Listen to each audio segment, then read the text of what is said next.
Pagod na ako sa trabaho ko! Gusto ko nang mag-resign, pero hindi ko magawa! Kasi iniisip ko kayo! Iniisip ko yung mga pangangailangan natin lahat!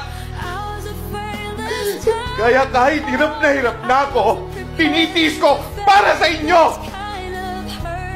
Kaya nakikiusap ako sa inyo. Tulungan ninyo naman ako! Huwag naman kayong dumagdag pa sa mga problema ko! Huwag naman puro sarili nyo lang ang iniisip ninyo! Isipin nyo din naman yung nararamdaman ko! Tao din ako na napapagod kagaya ninyong lahat!